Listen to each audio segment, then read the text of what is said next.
ஓம் சைராம், ஜெய் சைராம். என் அன்பின் பிரியமே, உனது துயரங்கள் அனைத்தும் விரைவில் ஒரு முடிவுக்கு வரப்போகின்றது. தேவையில்லாமல் கண்களை கலங்க வைக்காதே, மகிழ்ச்சியாக இரு. நான் இருக்கும்போது எதற்காகவும் கலங்காதே. என்னை மீறி எதுவும் நடக்கப் போவதில்லை. உன்னை நான் தேர்ந்தெடுத்து நான் வசிக்கும் இடத்திற்கு வரவழைத்தேன். எப்படிப்பட்ட சூழ்நிலையிலும் நீ கலங்கக்கூடாது. என் வாக்கு என்றும் பொய்யாகாது. எந்த சூழ்நிலையிலும் கைவிட மாட்டேன். நீ நம்பிக்கையோடு இரு. என்மேல் நம்பிக்கையோடு இரு. உனக்கு என்ன வேண்டும், வேண்டியதை எடுத்து செல். எனது கஜானா வாயிற்கதவுகள் உனக்காக எப்போதும் திறந்து இருக்கும். எது உன்னிடத்தில் சேர வேண்டுமோ அது சேர வேண்டிய நேரத்தில் தானாகவே வந்து சேர்ந்துவிடும். அனைவரும் வியக்கும் வண்ணம் நீ உயரக்கூடிய கால நேரம் இது. நிம்மதியாக மகிழ்ச்சியாக இரு. உனது கர்ம பலன்கள் அனைத்தும் விலகப் போகின்றது. வாழ்க்கையில் பெயர் புகழ் பெற்று நீ உயரப் போகின்றாய். உன்னை இன்று வழி நடத்தி செல்லும் ஆசான் நான். நித்தியப்படி வழங்க நான் சற்று தயங்கி தயங்கி யோசித்து நின்றால் சற்று யோசித்துப்பார், என்ன நடந்திருக்கும்? நீ கேட்டு நான் செய்ய வேண்டிய அவசியமில்லை. எந்த சூழ்நிலையிலும் நீ கடந்து வந்த பாதையை மறக்காதே. நான் இருக்கிறேன், கலங்காதே. உனது கண்களின் முன்னிலையில் நான் அமர்ந்து கொண்டு இருக்கின்றேன். உன்னுடைய செயல்களில் மாற்றத்தைக் கண்டு என்னை முழுமையாக ஏற்றுக்கொண்டு என்னை காண துடிப்பாய். அப்போது நான் உன் கண் முன்னே தோன்றும்போது உன்னால் பேச முடியாமல் கண்களில் ஆனந்த கண்ணீர் வழிய வாயடைத்து போவாய். உனது கிரகத்தில் நான் வாசம் செய்யும் போது எதற்காகவும் கலங்கக்கூடாது. நான் இருக்கின்றேன். அனைத்திலும் இருந்து உன்னை விடுவிக்கப் போகின்றேன். உன்னை உயர்த்தி பார்க்க நான் ஆசைப்படுகின்றேன். உனக்கு வேண்டியதை செய்ய நான் இருக்கும் பொழுது எவரிடத்திலும் போய் நின்று கொண்டு இருக்காதே. உனது தேவையை பூர்த்தி செய்ய யாசகம் பெற்று உனக்கு தருவதற்காக நான் காத்திருக்கின்றேன். யாருடைய கண்களில் கண்ணீர் துளிகள் கசிந்து உருகி ஓடுகின்றனவோ அவர்கள் ஆத்மார்த்தமாக வேண்டுகிறார்கள் என்று அர்த்தம். மற்றவர்கள் அந்த அவசியத்தில் இல்லை என்பதால் மேம்போக்காக வேண்டுகிறார்கள். எந்த வெள்ளம் புரண்டு வருகிறதோ அந்த வெள்ளம் வழிகளை உண்டாக்குகிறது. எங்கே நீர்வரத்து இல்லையோ அங்கே வழிகள் உண்டாவதில்லை. இதுதான் கண்ணீருடன் வேண்டுகிற வேண்டுதலுக்கும் கடமைக்காக வேண்டுகிற வேண்டுதலுக்கும் இடையே உள்ள வித்தியாசம். என்னிடம் இருந்து பற்றி கொண்டாயே என கேட்டு அழாதே. நீ என்னை பற்றி கொண்டு என்னிடம் இருக்கிறாயே, நான் என்ன பேறு பெற்றவன் என எண்ணி அழுது என்னை போற்று. என்னை வணங்குவதற்காக பூஜை புனஸ்காரங்கள் செய்வதையும் பிறர் பாராட்ட நடந்து கொள்வதையும் தவிர்த்துவிடு. நான் இதை விரும்புவது இல்லை. வெளிப்படையான ஆடம்பர வழிபாட்டுக்கு நான் முக்கியத்துவம் தருவதில்லை. காரணம், அதை செய்வதற்கான பலனை உடனே அடைந்துவிட முடியும். அதற்கு மேல் பலனை எதிர்பார்க்க முடியாதல்லவா? ஆத்மார்த்தமாக இதயத்துக்குள் என்னை குடியேற்றி அங்கே என்னை வழிபடு. அப்போது உன் மனதும் செயலும் யாருக்கும் தெரியாது. அனைத்தும் இரகசியமாக இருப்பதால் நானும் எல்லா விஷயங்களையும் இரகசியமாகவே செய்து தருவேன். மலையே இடிந்து மேலே விழுந்தாலும் கலங்காதே, பயப்படாதே. நான் உன்னோடு இருக்கின்றேன்.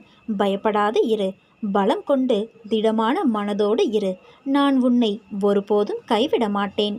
யாரிடமும் பாரபட்சம் பாராதே. யாராவது இன்றோ நாளையோ உனது நெற்றியில் குங்குமம் அல்லது சந்தனம் வைக்க முன்வந்தால் அவரை அனுமதி. உடனே உனக்கு நல்ல காலம் தொடங்கும். உன்னை தேடி உன் இல்லம் வந்து கொண்டு இருக்கிறேன். ஞானம், ஆரோக்கியம், செல்வம் என அனைத்து செல்வத்தையும் உனக்கு அள்ளி தரப்போகிறேன். என் பரிபூரண ஆசிர்வாதத்தையும் உனக்கு நான் தரப்போகிறேன் என் குழந்தையே. சஞ்சல புத்தி என்பது எல்லாம் இருக்கும்போது ஏற்படுவது, எதுவும் இல்லாத போதும் ஏற்படுவது. பொறுப்பில்லாமல் வாழ்க்கையை ஆரம்பித்து நடத்தும் போதும் பொறுப்போடு நடந்தும் தோல்வியின் பாதையில் போகும்போதும் ஏற்படும். மனசாட்சியோடு நடந்து கொள்ளும் போதும் ஏற்படும். ஏதோ ஒரு எதிர்பார்ப்பு மனதில் இருக்கும் போதும் ஏற்படும்.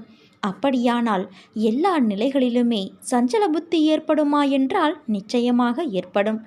வாழ்க்கையில் நிறைய சாதிக்க வேண்டும் என்ற எண்ணம் இல்லாவிட்டாலும் தன்னிறைவோடு வாழ வேண்டும் என்ற எண்ணத்திலாவது ஒருவர் வாழ வேண்டும். இதற்காக தொழில் செய்கிறோம், வேலைக்கு செல்கிறோம், நமக்கென கடமைகள் இருக்கிறது. அது தனது திருமணமாக இருக்கலாம், வீடு கட்டுவதாக இருக்கலாம், பிள்ளையின் படிப்பாக இருக்கலாம், தொழிலை பெருக்கும் ஒரு முயற்சியாக இருக்கலாம், வாழ்வில் முன்னேற ஏதோ ஒரு வழியாகவும் இருக்கலாம். அவற்றை சரியாக செய்ய வேண்டும் என்று முனையும் போது பிரச்சனையை நாம் சந்திக்கின்றோம். எந்த பிரச்சனையாக இருந்தாலும் அது கொதிக்கின்ற எண்ணெயை போன்றது.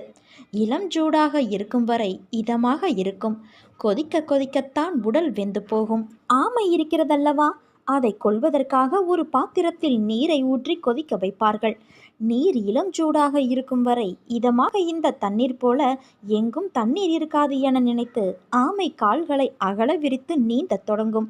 சில நிமிடங்களில் நீர் கொதிக்க ஆரம்பித்ததும் அதிலேயே இறந்து போகும். இப்படித்தான் பிரச்சனைகளும். துவக்கத்தில் பிரச்சனை தெரியாமலேயே காலை விடுவோம். பிறகு சமாளித்து விடலாம் என அடி எடுத்து வைப்போம். இறுதியில் அதிலேயே மாட்டிக்கொள்வோம். அதுவரை நிம்மதியாக போகும் நமது நிலைமை மோசமாகி உதவிக்கு வேண்டியவர்களை கூப்பிடுவோம். ஒரு கட்டத்தில் அவர்களும் ஒளிந்து கொள்வார்கள். பிறகு கடவுளை கூப்பிடுவோம். நமது கர்மா தீரும் வரை அவரிடம் உதவி பெற முடியாது. ஏனென்றால் கடவுள் தருவதை கர்மா தடுத்துவிடும். அதன் பிறகு தற்கொலையா, ஊரை விட்டு ஓடுவதா என சிந்திக்க வைக்கும். இதுதான் பிரச்சனையின் இயல்பு. எப்படியும் திருப்பி தந்துவிடலாம் என்ற எண்ணத்தில்தான் அனைவருமே கடன் படுகிறோம். நேரம் சரியில்லாத காலத்தில்தான் கடன் தொல்லை என்ற ஒன்று நமக்குள் ஊடுருவி விடுகிறது. இதை நாம் உணர்ந்து கொள்ள வேண்டும்.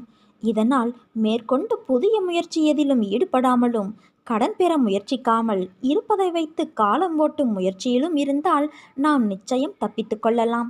ஆனால் அது நம்மால் முடியாத ஒன்றாகி நமது நேரம் நம்மை வேறு திசையில் தள்ளிவிடும்.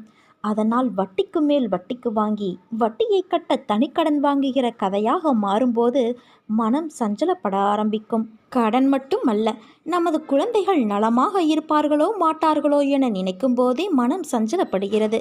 அவர்கள் நம்மை மதிக்காத போதும் கூட மனம் சஞ்சலப்படுகிறது. நமது செயல்கள் நமக்கு எதிராக திரும்பிவிடும் போதும், நல்லதை செய்து தீமையாக முடியும் போதும் நாம் ஏமாற்றப்பட்டு விட்டோம் என்பதை உணர்ந்த பிறகும் மனம் சஞ்சலப்படுகிறது. இப்படி நம்மை மீறிய செயல்கள் நம் வாழ்வில் குறுக்கிடும் போதும் மனம் இயல்பாக சஞ்சலப்படுகிறது. இந்த நிலையில் இருப்பு கொள்ளாமல் நாம் தவித்து புலம்புகின்றோம். இத்தகைய நிலையை மனதிற்குள் வைத்துக்கொண்டு அலைபவனைத்தான் சஞ்சல புத்தியுள்ளவன் என்கின்றோம். ஆனாலும் நீ கலங்காதே. உன் தந்தையான நான் நிச்சயம் உன்னை கரை சேர்ப்பேன். நானே கதி என்று இருக்கும் உன்னை எப்படி பாதையில் விடுவேன்? இன்னும் சிறிது காலத்தில் நீ எதிர்பார்த்தது உன் கையில் வந்து சேரும். கவலைப்படாதே. மனதில் என்னை நினைத்து நீ தொடங்கும் காரியம் அனைத்தும் நிச்சயம் வெற்றி பெறப்போகிறது. இது உன் தந்தையான என்னுடைய சத்திய வாக்கு. எதுவுமே உன்னை தொந்தரவு செய்ய முடியாமல் நீ எப்போதும் மகிழ்ச்சியாக இருக்கும்போது உன்னுடைய பிரார்த்தனை ஒரு நாள் நிச்சயமாக நிறைவேறும் என் குழந்தையே. நான் எப்போது என் கரம் கொண்டு உன்னை இழுத்து வந்தேனோ மறுகணமே உனக்கு பிடித்த விஷயங்கள், நீ விரும்பிய வாழ்க்கை, நீ விரும்பினாலும் விரும்பாவிட்டாலும் உனக்கு நான் வழங்குவேன். அது என் கடமை. இவைகளை பெறுவதற்கு கால தாமதமாகலாம். ஆனால் அதற்காக நீ காத்திருக்க வேண்டும். பொறுமையாக இருக்க வேண்டும். அவசரப்படக்கூடாது குழந்தையே. நீ என்னை காண்பது எளிதல்ல. பலர் என் வாயிலில் தவம் இருக்கிறார்கள். அப்படிப்பட்ட சூழ்நிலையில் நீ எதற்காக அவசரப்படுகிறாய்? ஏன் இந்த பதட்டம்? பாதுகாப்பு வளையமாக உன்னையே நான் சுற்றி வருகிறேன். உன்னை இதுவரை என் பொக்கிஷமாக வைத்திருக்கின்றேன். நீ விரும்பியபடி வாழ்க்கையை நான் உனக்கு கொடுக்கப் போகிறேன். அதை நீ உதிர்ந்து விடாமல் பக்குவமாக வைத்து கொள்ள வேண்டாமா? புரிந்து கொண்டு வாழ கற்றுக்கொள். நீ எப்போது என்னை முழுவதுமாக புரிந்து கொள்கிறாயோ அப்போதே என் தரிசனமும் பரிபூரண ஆசிர்வாதமும் உனக்கு கிடைக்கும். உன்னை பற்றி யார் எப்படி வேண்டுமானாலும் பேசட்டும், எதை வேண்டுமானாலும் செய்ய முற்படட்டும். எதை பற்றியும் நீ கவலைப்படாதே. நீ எதை செய்ய நினைத்தாலும் நீயாக செய். கூட்டு சேர்ந்து செய்ய முயற்சிக்காதே. உன்னுடைய உழைப்பு வீணாகிவிடும். நீ எதிர்பார்த்தது தடைப்படும். தன்னிச்சையாக செய். உனக்கு பக்கபலமாக உன் தந்தை நான் இருக்கிறேன். உன்னுடைய பாதையில் நீ திடமாக இரு என் குழந்தையே. நான் ஒருவன் இருக்கும்போது யாரையும் தேடி சென்று உன் விருப்பத்தை சொல்ல முயற்சிக்காதே. முதலில் உன் மீது நீ நம்பிக்கை வை. உன் மீது வைக்கின்ற நம்பிக்கையே என் மீது நீ வைக்கின்ற நம்பிக்கையாகும்.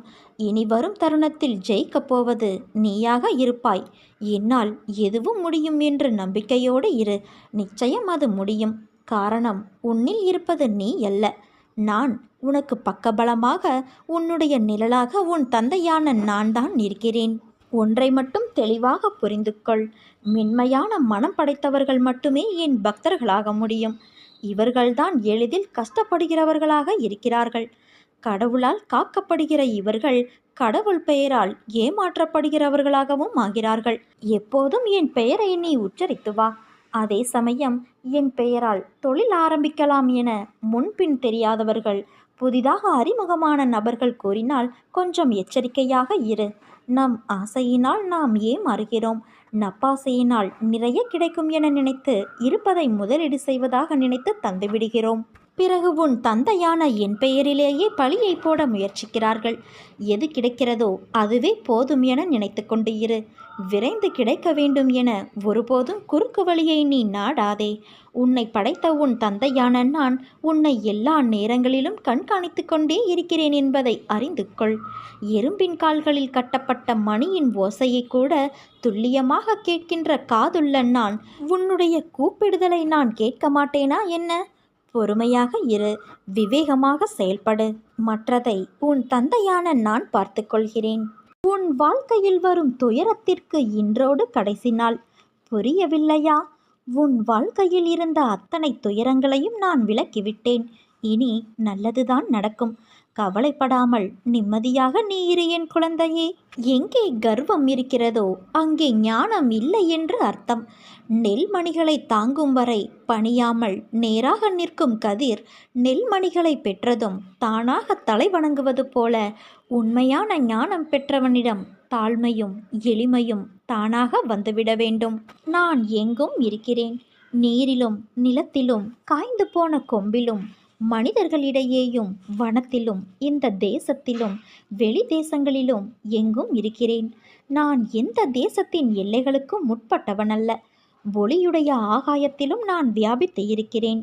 3.5 முழம் உயரமுள்ள இம்மனித கூட்டில்தான் நான் வியாபித்து இருக்கிறேன் என்ற தவறான அபிப்பிராயத்தை அகற்றுவதற்காகவே நான் இப்புவியில் அவதரித்து இருக்கிறேன்.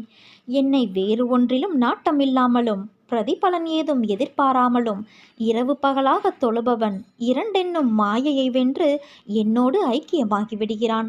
வெள்ளத்தை விட்டு இனிப்பு வெளியே சென்று விடலாம். கடல் அலைகளை பிரிந்து விடலாம். கண் கருமணியை பிரியலாம். என் கபடமற்ற விசுவாசமுள்ள பக்தன் என்னிருந்து வேறுபட மாட்டான். ஜனன மரண சூழலிலிருந்து நிச்சயமாக விடுபட வேண்டும் என்று உறுதியாக நினைப்பவன் தர்மசாஸ்திர விதிகளின்படி வாழ்க்கை நடத்த பிரயத்தனம் செய்ய வேண்டும். எப்பொழுதும் தனக்குள் அடங்கிய மனத்தினாக இருக்க வேண்டும். பிறர் மனதை புண்படுத்தவோ தாக்கவோ கூடிய சொற்களை பேசக்கூடாது. எவரையும் மர்மஸ்தானத்தில் அடிக்கக்கூடாது. தன்னுடைய கடமையையே கருத்தாக கொண்டு சுத்தமாக சுய தர்மத்தை கடைபிடிக்க வேண்டும். உன்னுடைய மனதையும் புத்தியையும் என்னிடம் சமர்ப்பணம் செய்துவிட்டு என்னையே எப்பொழுதும் நினைத்து கொண்டு இரு.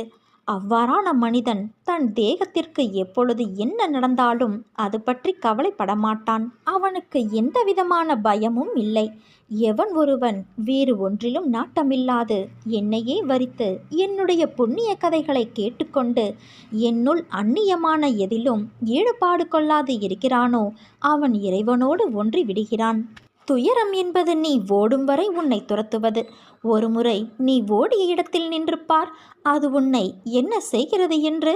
அது உன்னை சீண்டி உன் பக்கம் நெருங்கும்போது நீ ஒரு அடி பின்னால் எடுத்து வை. நான் சொல்வதை கொஞ்சம் கூர்மையாக கேள். பின்னே அடி எடுத்து வைக்கும் உன் மனதில் நம்பிக்கை, பொறுமை, போராடும் தைரியமும் வேண்டும் என்று முனைப்போடு முன்னே செல். உன் இடத்தை பலமாக்க ஒரு அடி பின்னே வைத்து உன் புத்தியையும் மனதையும் நேர்முகப்படுத்தி அதன் முன்னே விழித்து காட்டு. பிறகு உன்னை வருத்தி துரத்த நினைக்கும் எதுவானாலும் நிச்சயம் தூள் தூளாய் நொறுங்கி போகும். அழுகை என ஒன்றிற்கு பின்னால்தான் மன நிம்மதியின் உருவம் நம் மனதிற்கு உணர்ந்து தெரிய முடிகிறது. ஆனால் சந்தோஷத்திற்கு பின்னால் திருப்தி என்ற உணர்வு தோன்றுவது மிக கடினம். அதனால்தான் தோல்வியிலும் துன்பத்திலும் வெற்றி சந்தோஷத்தை விட மிக பெரியது என்று கூறுகிறேன். அந்த பக்குவம் வந்துவிட்டால் நீ வாழ்வில் ஜெயித்து கொண்டே இருப்பாய். அதனால் நீ எதற்கும் கலங்காதே குழந்தையே. உன்னில் நிச்சயம் வெற்றி என்ற தீபத்தை நான் ஏற்றுவேன்.